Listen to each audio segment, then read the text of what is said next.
एक क्षेत्र से बहुत सारे लोग हैं जो चुनाव लड़ रहे हैं, तो अभी हाल फिलहाल में आप किसको अपना कॉम्पिटिटर मान रहे हैं? मैं कॉम्पिटिटर कोई नहीं है, एक तरफा चुनाव है। बहुत अच्छा चुनाव चल रहा है। कोई मेरे इर्द गिर्द कोई टक्कर में है ही नहीं। ये चुनाव के टाइम पर जातिवाद करते हैं, जातिवाद के बहाने से चुनाव जीतना चाहते हैं। जो इनका बिजनेस चल रहा है उसमें अपनी जाति को कोई भी डिस्काउंट नहीं देते, ना कोई ये लाभ देते। गुमराह करते हैं, खाली चुनाव जीतने के लिए जातिवाद करते हैं। वैसे वार्ड नंबर 31 का जिला पंचायत सदस्य पूरे जिले अलीगढ़ में फर्स्ट नंबर पर दिखाई देगा विकास के मामले। नमस्कार दर्शकों, मैं दीक्षा चौधरी, स्वागत है आपका HBN न्यूज में। तो आज हम आए हैं अलीगढ़ के गांव चंदफरी हसपुर में, जहां हमारे साथ मौजूद है वार्ड नंबर 31 से जिला पंचायत सदस्य पद के प्रत्याशी पंडित सचिन शर्मा जी। सबसे पहले तो मैं इनका धन्यवाद करना चाहूंगी हमारे साथ जुड़ने के लिए। सर, मैं चाहूंगी हमारे दर्शकों को आप अपने बारे में थोड़ा सा कुछ बताएं। मैं पंडित सचिन शर्मा, जिला अध्यक्ष अलीगढ़ राष्ट्रीय परशुराम परिषद, जिला पंचायत प्रत्याशी वार्ड नंबर 31। जी, तो सर सबसे पहले मैं आपसे जानूंगी कि कैसे आपने मतलब राजनीति में कदम रखा, कहाँ से आपकी शुरुआत हुई? मेरे परिवार में कोई राजनीतिक व्यक्ति नहीं है और मैं पिछली बार चुनाव लड़ा था जिला पंचायत सदस्य का वार्ड नंबर 31 से। और जनता ने मुझे काफी प्यार दिया, बहुत सम्मान दिया। मैं उस प्यार और सम्मान का उनका बहुत बहुत आभार व्यक्त करता हूँ वार्ड नंबर 31 की जनता का। हार जीत तो परमात्मा के हाथ में, पर मुझे इतना सम्मान दिया। मैं जब चुनाव हम लड़े, चुनाव हारे तो सम्मान से हारे।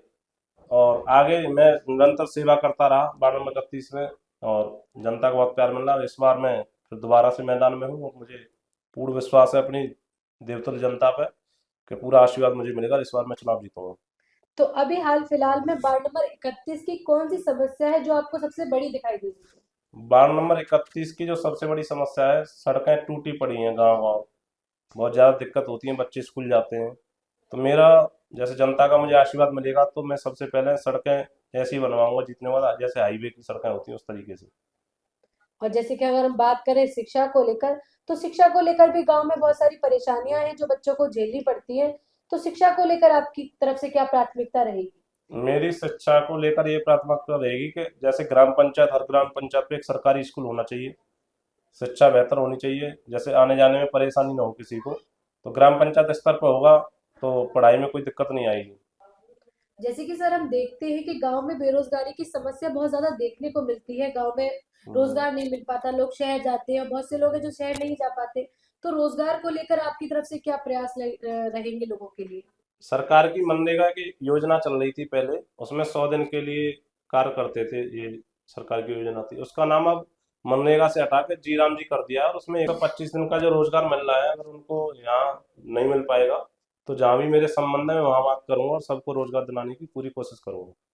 जी, जैसे कि बात करें हम और भी पेंशन की, जैसे वृद्धा पेंशन हो गई, विधवा पेंशन हो गई, तो ये जो योजनाएं आती है सरकार की तरफ से तो आ जाती है, लेकिन उन जरूरतमंद लोगों तक नहीं पहुंच पाती है।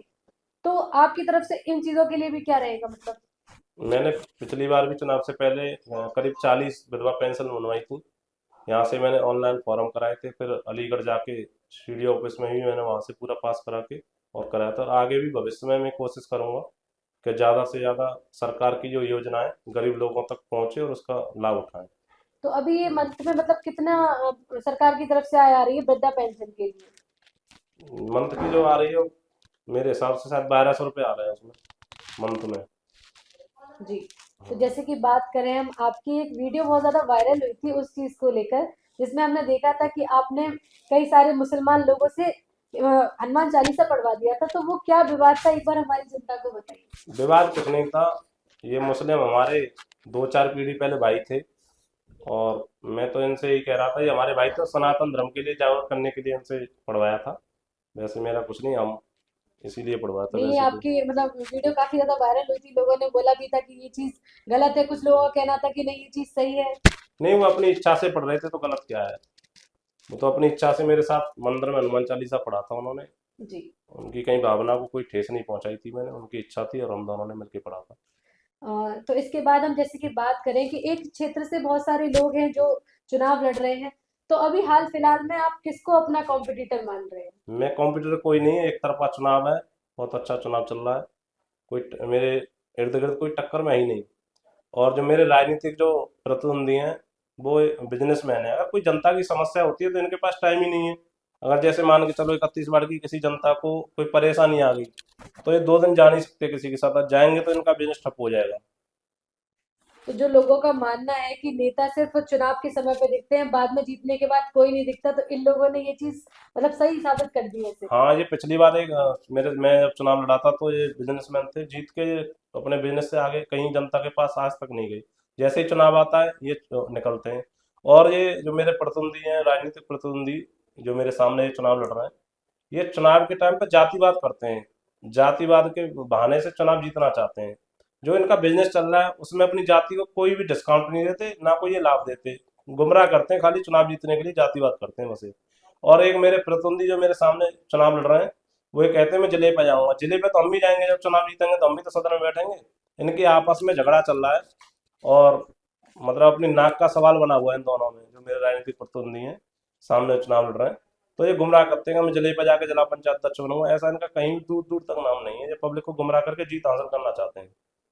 तो आपका क्या मुख्य उद्देश्य रहेगा मतलब जिला पंचायत सदस्य बनने का, कि क्या आपका विजन है जनता के लिए, कि क्या क्या चीजें हैं जो आपकी तरफ से रहेंगी जनता के लिए? मेरे तरफ से जैसे सड़क बेहतर होनी चाहिए, गांव में नाली टूटी पड़ी है वो बेहतर होनी चाहिए, शिक्षा मजबूत होना चाहिए, शिक्षा का स्तर मजबूत होना चाहिए, पानी की समस्या दूर होनी चाहिए, बिजली की समस्या दूर होनी चाहिए। और जिला पंचायत सदस्य ऐसा बनना चाहिए, जैसे थाने में कोई व्यक्ति जा रहा है तो जिला पंचायत सदस्य के नाम से सम्मान मिले और काम भी हो। ब्लॉक स्तर पर जा रहा है, तहसील स्तर पर जा रहा है, जिला पंचायत मजबूत मतलब सदस्य होना चाहिए, जिसके कहने से काम भी होना चाहिए। और अगर बात नहीं कर पा रहा तो उसके नाम से ही सम्मान मिलना चाहिए, मेरा मानना तो ये है।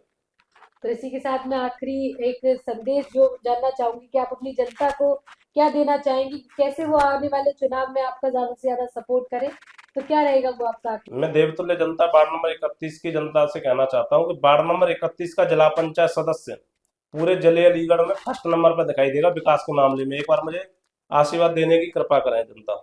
तो इसी के साथ मैं आपका धन्यवाद करूंगी कि आपने हमारे माध्यम से अपनी जनता को बताया कि कैसे आप अगर जिला पंचायत सदस्य बनते हैं तो उनके लिए क्या क्या कार्य हैं जो आपकी तरफ से रहेंगे। तो उसके लिए आपका बहुत बहुत धन्यवाद। धन्यवाद।